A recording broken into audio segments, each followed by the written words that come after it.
Welcome everyone to the Morph series. This is a collection of interviews to highlight women who embraced change and opportunity within their personal and or professional life. This is episode 1, and to kick off the series, I have here with me Kerry Bannigan. And Kerry Bannigan is the founder of the Conscious Fashion Campaign. Kerry, welcome. Thank you so much for accepting the invite and for being here with us tonight.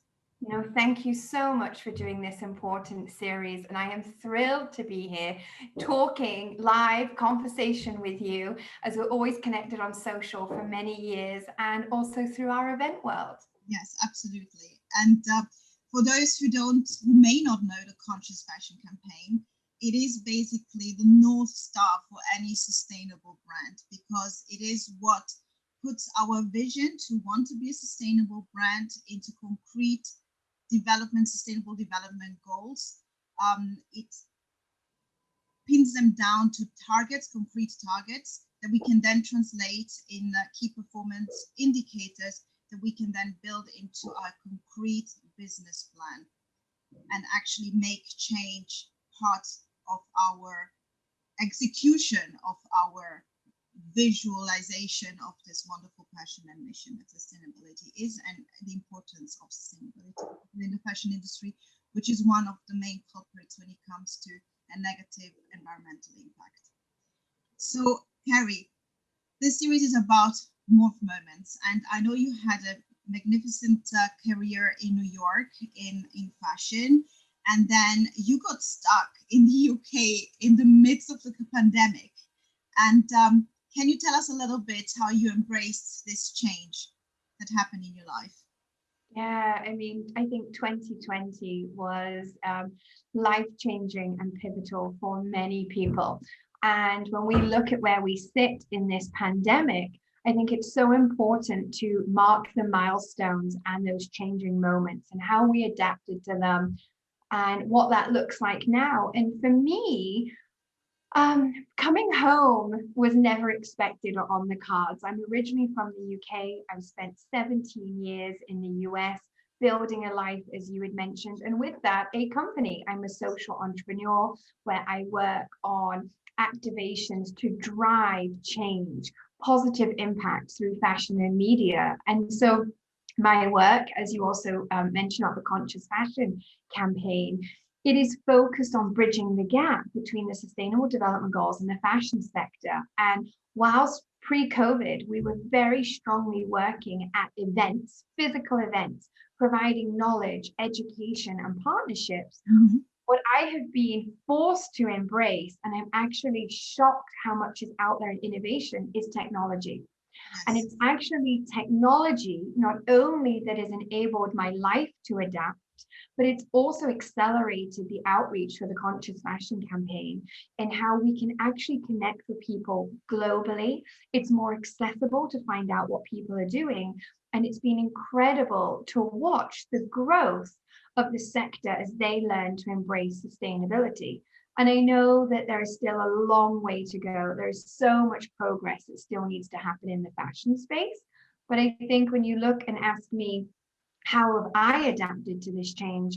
For me, what has got me through is actually moving through it with the adaptation of the creatives in the fashion space.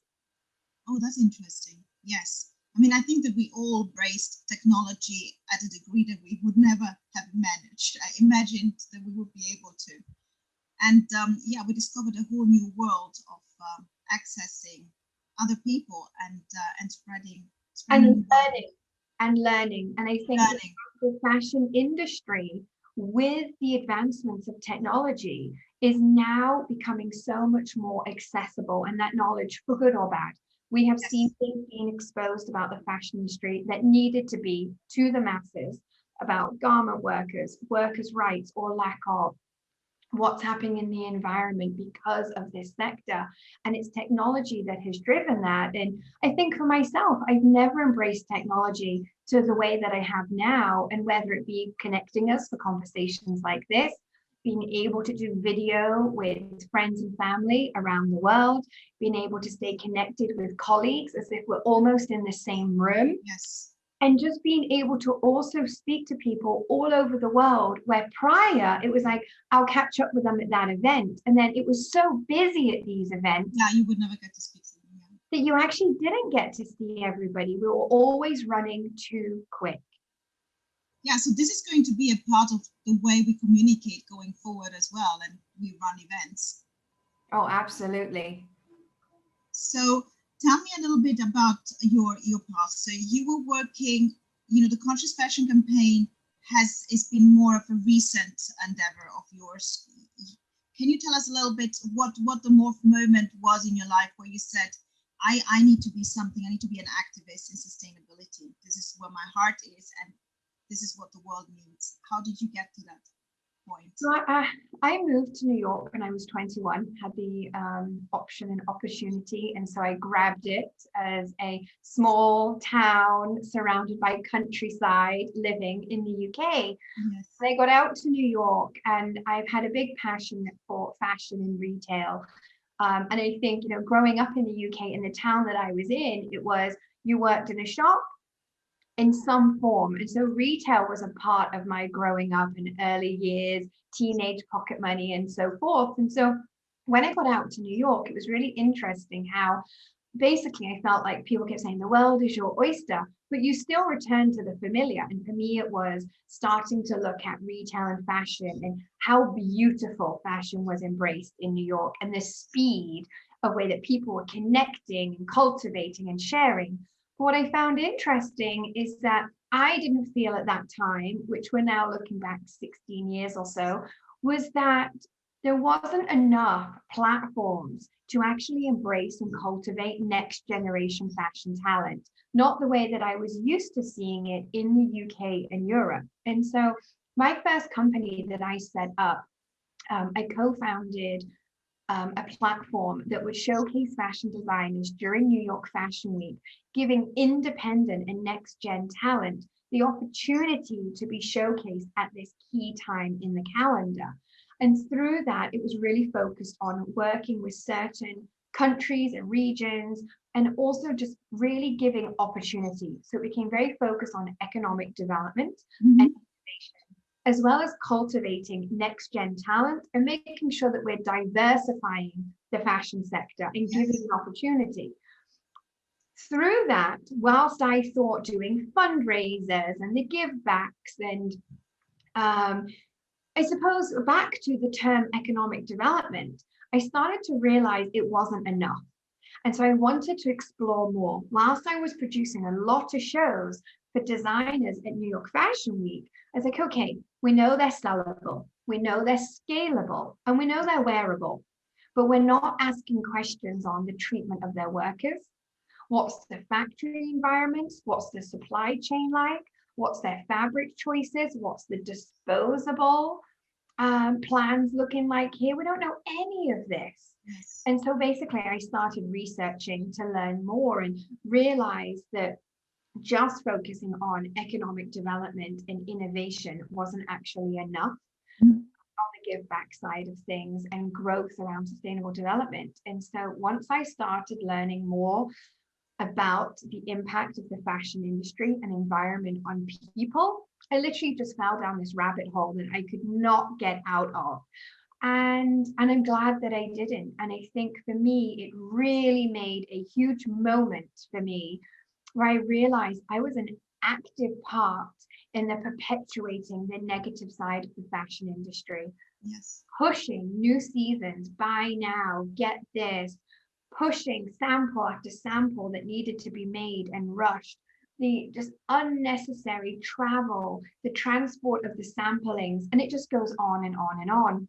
And so I really, from there, when I started doing the research, I changed where, yes, I was doing advisory for fashion fundraisers and things like that, but I realized that that wasn't enough and that I needed to put my experience into use and help people in the industry and just start speaking up about what I was seeing on the runways, how we could educate the designers from the beginning of their phases so that they could actually save on waste and impact and start learning how to do better.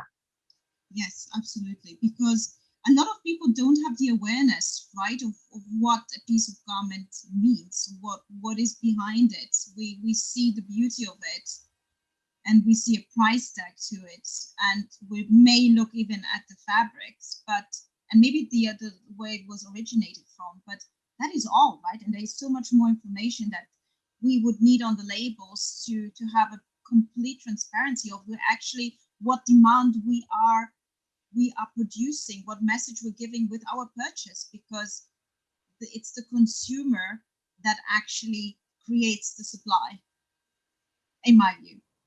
It's really interesting, the fact as well. I think, like you said, you see this beautiful item, we're drawn to it. Yes. We want to wear it to celebrate or just to feel good. And then people don't realize they become so disconnected from who made it or what is in it. And yet we actually have a really intimate relationship with how we wear and portray clothing, but we don't go into it to understand how to love it, how to keep it, how to look after it. We don't take that relationship any further. And that is where we're starting to see a change. I really believe that among citizens, and we all get dubbed as consumers, but the reality is we are citizens, and we are here, and we have a responsibility, and we have accountability as citizens. And even as consumers, we now need to start really understanding the power of purchasing with purpose. So if we move now on from sustainability to International Women's Day, what does International Women's Day mean to you? So for me, I love the celebration of women, empowerment, highlighting, but I don't understand why it has to be a day. I want every day. Which is why I make it a month in my case.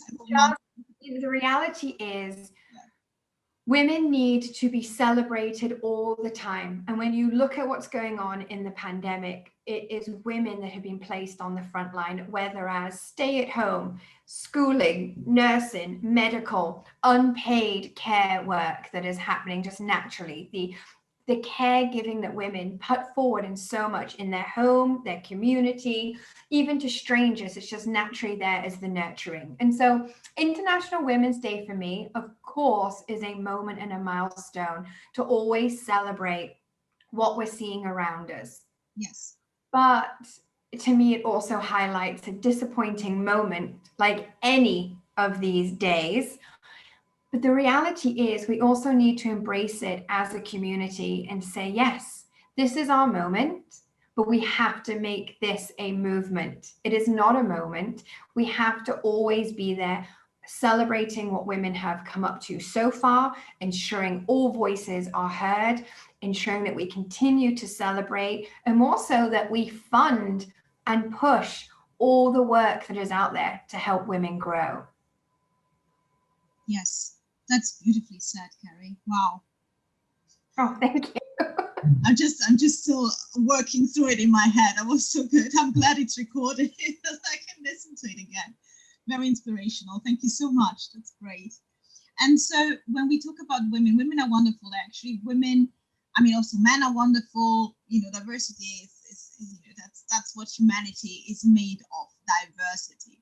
But when we go back to women, when we talk about International Women's Day and we highlight, there are so many women who actually have carried the burden of this pandemic all on their shoulders, sitting in the kitchen in front of the computer on a Zoom call with a 2-year-old toddler on their lap, and then having to organize meals and trying to teach the older child and do homeschooling and run a business and maybe feed a family, or maybe even being a single parent.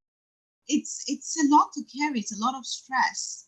Now in the pandemic, we basically exacerbated a problem that women are multitasking to an almost inhumane level.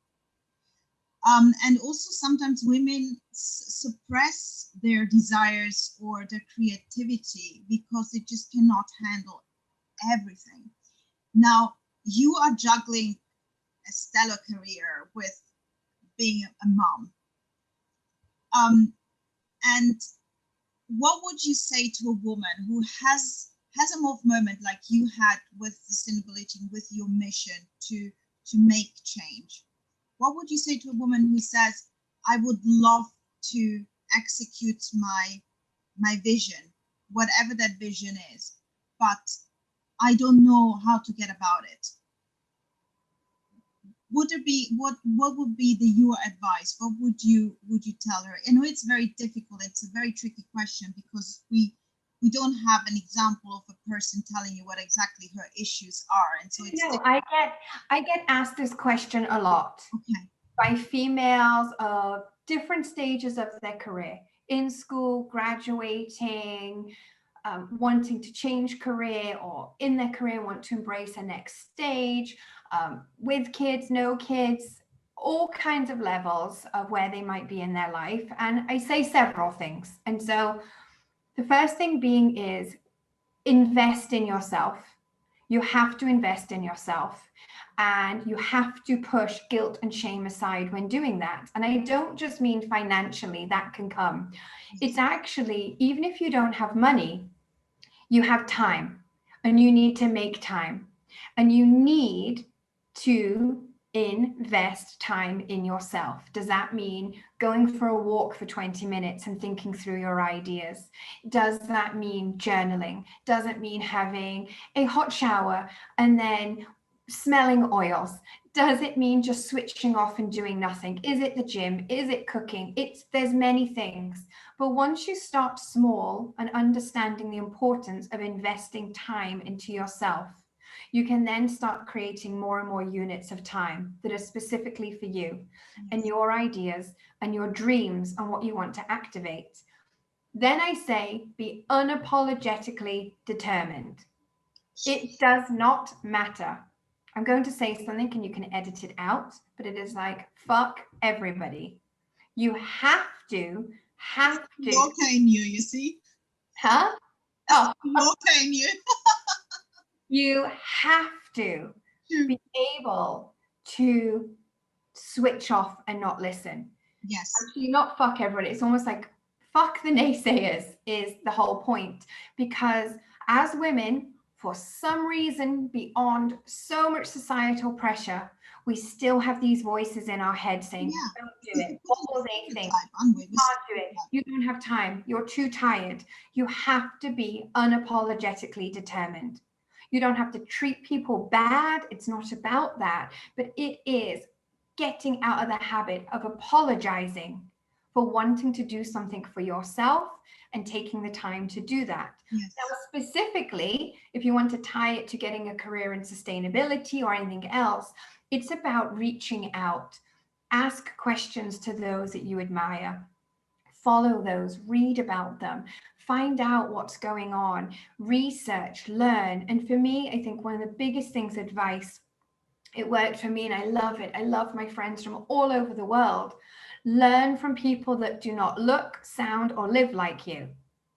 If you want to really open your mind and understand what's going on in the world, it has to happen beyond the first 5 people that you speak to every day. And it also has to happen beyond your street, your postcode, and all of that. You have to widen your horizons to learn. And whether that's through documentaries and books and blogs and social, or being able to speak to somebody, and I understand right now so much is digital, reach out. Social media gives that power. It's a new way of being able to connect. And so, and I think in all of that is wrapped up in be courageous. Be courageous, because I think women forget how much they deal with, how much they make happen and make possible in their day-to-day life. This is nothing compared to everything else. Taking this step and understanding to be courageous, I think then once you get rolling, you understand, I did this, now what's next? Now let me step it up again. And one other thing I want to end this on, and I say this often, is speak up even if your voice shakes. Because I think once you learn to speak up, you realize that you do have a voice and you should be heard. And so much these days, we need women to speak up for those that are not currently being heard until they are. Beautiful. And it's so true. Spot on. every point you made. I hope so. I mean, that's just my advice. I know there's Oh, so it's wonderful. out there, but women are so brave and so courageous and put up with so much shit. And it's just like, if you could take an ounce of how much you love other people and give to other people and give it to yourself, Yes. you would be so impressed with what you could achieve. Yes. Like Whitney Houston sang, right? The greatest love of all is to want to love yourself, right? And it's absolutely true. And when you love yourself and you're comfortable with yourself, that's when you actually can have a relationship even, right? And when you get ready, if you don't look for other things to complete you, and you complete in yourself, Nobody you can have complete you. the foundations to build whatever you want to build in life. Absolutely. And being guilt-free, because I think that's a problem of many, particularly mothers, to feel like guilt and element. It's a hard one. It's a hard one, but you have to. You have to. And this is why it's so important to speak up for women who may be in that phase of their life where they had to put a career on hold because we are childbearing after all. And if we go down that path, we won't be able to perform and live our life in the same balance and equilibrium that we had up to the point before we got a baby and another responsibility. So it is important to give these women confidence and say, don't feel guilty. And if you have another passion, of course you build on whatever you build, but you are evolving. You're not aging. Exactly. You're evolving, going through this evolution. And constantly. It's constant evolution, and that needs to be embraced. And so morph yourself, reinvent yourself, and then find this new purpose, because this is what it's all about. Going after it, not just for gratification or because you want to build a career, but because you want to have a bigger purpose. And that gives a feeling of happiness and balance and feeling complete that I wish many women will be able to actually carry and execute. Yeah, absolutely. We've got so much to give. So and to keep and to give. I was just about to say, and to keep. Absolutely. And so you had a very lovely quote post on Instagram, I think last month, where you said you started to live your weekends a little bit differently, making more time for yourself. And it's so true. And you know what? You inspired me with that post, because I said, Kerry is freaking right. I will do the same. And I started now actually not touching my computer and my work for one of the 2 days of the weekend. Yeah. See, and I do what I feel I need to do. And the family knows I'll be there for them later, but it's mummy time, and mummy needs her time. And that's when actually I become creative. Exactly. And the thing is, and actually off of that post, quite a lot of women reached out to me. And it's where I was talking about, especially in this pandemic, we have 7 days. And in those 7 days, we break them up into units and use them. Yes. Professionally and personally, was we need to lift the burden of, I've got Monday to Friday and I need to cram all this in. And then I've got the weekend. And it's like, no, you have 7 days. Embrace it. Go on the journey, see what you can do, make time for yourself in those 7 days. It's, if you need to send emails on a Sunday, so be it. There is no rule that someone's inbox cannot receive your damn email on a Sunday. It's up to them if they read it. If they feel that you've intruded, at the end of the day, when you have the time, it's when you take it for you to be at your best. Yes, absolutely. Yes, because there are days where we actually cannot function. Yeah. And it's like days we don't want to exercise because our bodies don't feel like we may be at the time of the month where we don't have the energy, so we need to just keep it and hold it. This is great. Thank you so much for this insightful advice and sharing your personal experiences with my community. It's going to help a lot of women and widen their horizon. And you constantly bring so much to us sustainable brands in terms of practical help on how to actually run our business and run them in a better way.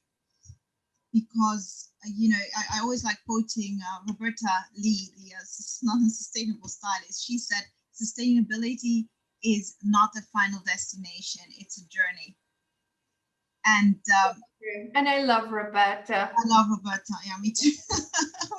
Everybody who knows her loves her, and she's great. And this is so true. So we are all on a journey as women, as consumers, as citizens, and we need to embrace it, every moment of it, and go with the flow. Well, thank you so much for doing this series. Thank you for having me, and just thank you for everything that you're doing to bring us all together. Thank you very much, Kerry. It was a wonderful interview, and I see you around, don't I? Yes. We're in this together. Yeah, absolutely. Thank you. Thank you very much.